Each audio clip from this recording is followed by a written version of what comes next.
Candidato Guilherme Boulos, nós assinamos durante essa gestão a PPP, Parceria Público-Privada da Iluminação Pública.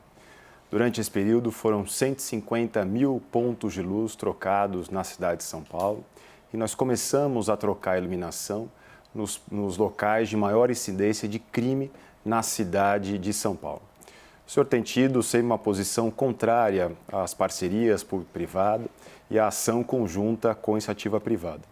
Gostaria de saber se o senhor pretende interromper a PPP da iluminação pública aqui na cidade de São Paulo. Bruno, antes de te responder, queria comentar uma questão que você jogou no final da tua fala no bloco anterior e que eu lamento muito, viu, Bruno?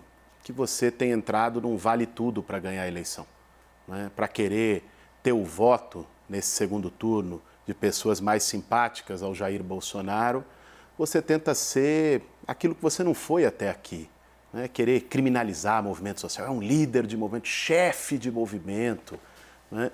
Querer falar em radicalismos. Eu até fiquei ontem assustado quando eu vi o seu discurso à noite após a apuração dos votos.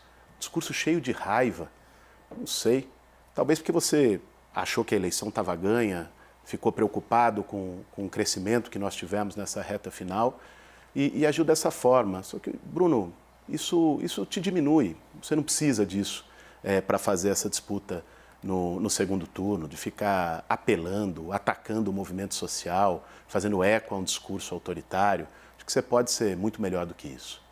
Agora, em relação ao tema das PPPs, vou falar de uma forma mais geral e depois falo da iluminação pública, Bruno. O meu problema é que as parcerias público-privadas, frequentemente, são utilizadas para fazer com que determinados serviços que a prefeitura deveria prestar e chegar na população mais pobre fiquem elitizados. Vou te dar o exemplo da habitação, onde eu conheço bem, imagino que você conheça também, porque foi prefeito nos últimos 2 anos e meio. As experiências de PPP da habitação, quando entra a iniciativa privada, pela sua própria natureza, ela quer lucro, não é? Então, essa é a natureza da iniciativa privada, isso não é um julgamento moral. Então, quando entra na habitação, por exemplo, para poder atender as pessoas que mais precisam e não têm como pagar, a conta não fecha. Então, a prestação das PPPs da habitação são de R$800, R$900. E uma pessoa que ganha um salário mínimo, meio salário mínimo, não consegue entrar. A minha crítica é justamente essa. Não é o setor privado. São Paulo precisa de investimento privado, naturalmente. O que atrai investimento privado, Bruno, é demanda aquecida. O que atrai investimento privado para uma cidade ou para um país é as pessoas tendo poder de compra, capacidade de consumo. E isso nós vamos possibilitar com programas como Renda Solidária, com as frentes de trabalho, com centros de oportunidade na cidade de São Paulo. Candidato Bruno Covas, 1 minuto para a sua réplica, por favor. Bom, quero antes de mais nada também lamentar essa atitude do candidato Guilherme Boulos de querer qualificar, de querer julgar a atitude dos outros como se fosse o dono da verdade. Acho que não é esse o papel de um político, é de saber agregar, é de saber ouvir todo mundo e não descomplementar, não de ter essa forma de agir, de querer ser o dono da verdade.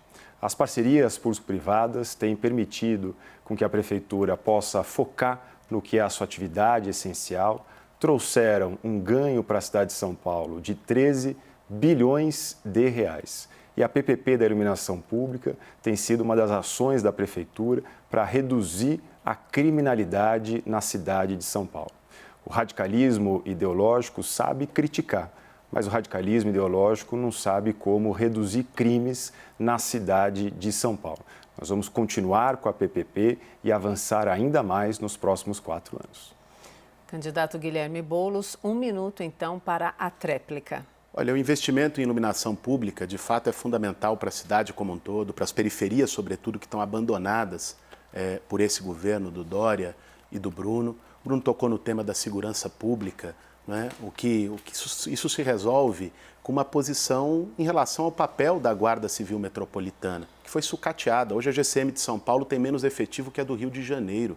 Né? Não se faz concursos, não se contrata gente. Eu estive conversando com guardas civis metropolitanos, que inclusive ficam indignados porque a atual gestão coloca ele para arrancar cobertor de morador de rua e correr atrás de ambulante. O papel da GCM é estar nos bairros, é identificar, a partir de um policiamento comunitário, onde são os focos de problema, de criminalidade, de conflito, e a GCM está lá, sendo um exemplo de segurança cidadã e policiamento comunitário, a exemplo dos modelos de segurança que mais funcionam no mundo afora. É isso que eu vou fazer com a Guarda Civil em São Paulo.